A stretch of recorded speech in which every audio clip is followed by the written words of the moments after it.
Bulchiinsi magaalaa Adaamaa awutoobisiiwwan ammayyaa 9 eebbisiisuun hojii eegalchiise. Itti gaafatamaa waajjira pirezidaantii mootummaa naannoo Oromiyaa Dr. Abdullaaziz Daawud dabalatee keessummoonni garaagaraa sagantaa eebbaa kanarratti argamaniiru. Awutoobisiiwwan kunneen karaa dhaabbata investimentii giruuppii Adaamaatiin kan galan ta'uun sararoota bobbii 11 irratti tajaajilanii kennu jedhamee eegama. Jiraattonni magaalichaa sagantaa eebbaa kanarratti argamanis awutoobisiiwwan kunneen rakkoo geejjiba magaalattii kan furanidha jechuun dubbatu. Amma geejjiba irratti rakkoon guddaan kan jiru. Asiin amma eebbaaf dhiyaate kunis bulchiinsi ammamee magaalaa Adaamaa kanaaf uummata kanaaf akka dhimmamaa jiru.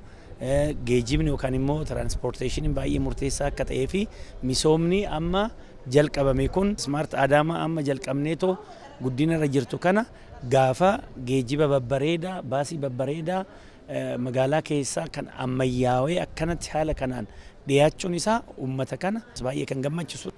Eebbi konkolaataa irra eebbifame kun bu'aa guddaa uummataa qaba. Baay'ee hawwaa turris baay'ee yaadaa turris. Uummanni magaalaa Adaamaa akkuma magaalittiin babal'achaa jirtus duuba duubaas waan akka Awaash walitti waan hammateef magaalichi waan babal'ateef baasiin nutti salphachaa ture. Baay'ees immoo gaafachaa turre gaafii keenyas gaaffiin keenya kun immoo har'a konkolaataan kun guutamuun isaa magaalaan Adaamaa baay'ee gammadeera irra dhugaadha. Humnaa ol gammadee baay'ee hawwiin duratti hawwu. Akkuma smart city dha waan hunduu tokko lama jedhee lakkaawwamee nu dhufuun isaa baay'ee itti gammadaa jirras baay'ee gammadeeras. Gandoota baadiyyaa magaalattii jala galaniifis furmaatanii ta'uu jedhanii akka abdatan ibsan. Gandoonni baadiyyaadha garana ida'amuun isaanii tokko qonnaan bulaan keenya gara magaalaatti deemee daldala adda addaa hojjechuudhaa fi geejjibni tiraanspoorteeshiniin baay'ee murteessaadha. Qonnaan bulaan keenya achuma Awaash naannoo Awaash qofa miti kan hojjechuu qabu. Gara magaalaa Adaamaa kana dhufee investimentii irratti hirmaachuu qaba jechuudha. Misoomsuu qaba jechuudha.